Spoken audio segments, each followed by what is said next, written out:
Komedyanteng si Melay Cantiveros kinaaliwan matapos mag-ala calendar girl sa kanyang birthday. Sa dami ng paandar ngayong Abril, isa na namang certified love trick moment ang ibinahagi ng actress-comedian na si Melay Cantiveros. Ibinandera niya ang ilang pictures ng kanyang version ng pagiging calendar girl.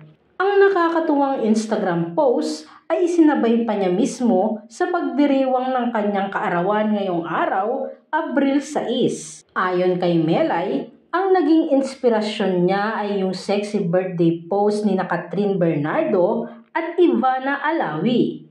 Anya, akala nyo Bernardo Cat and Ivana Alawi kayo lang magaling sa ganito na posing? Bungad niya sa caption.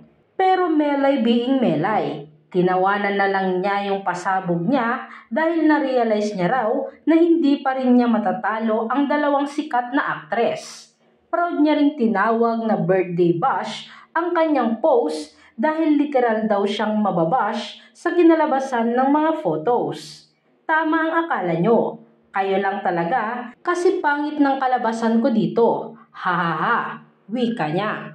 Kasunod niyan ay nagkaroon pa siya ng mensahe para sa mga katulad niyang nagse-celebrate ng kaarawan. Shout out dyan sa mga kwa-auntie and mga momshies na ready ang tuba at bahalina sa birthday na may kasamang chismisan pa. The best happy birthday to me, say ni Melay. At syempre, lubos din siyang nagpasalamat sa mga nabudol niya sa pictorial na to.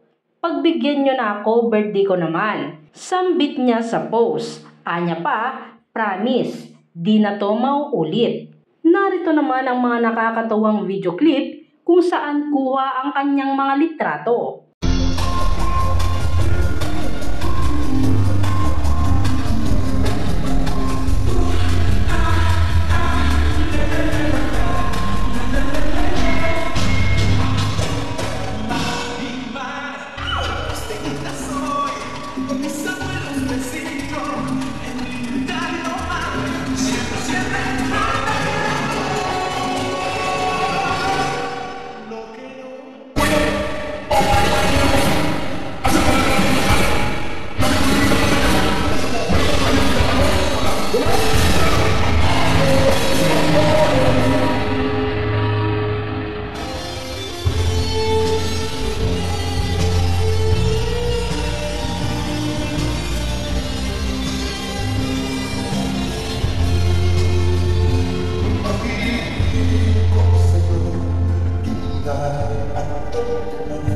Silmamis na buhay, silmatat ang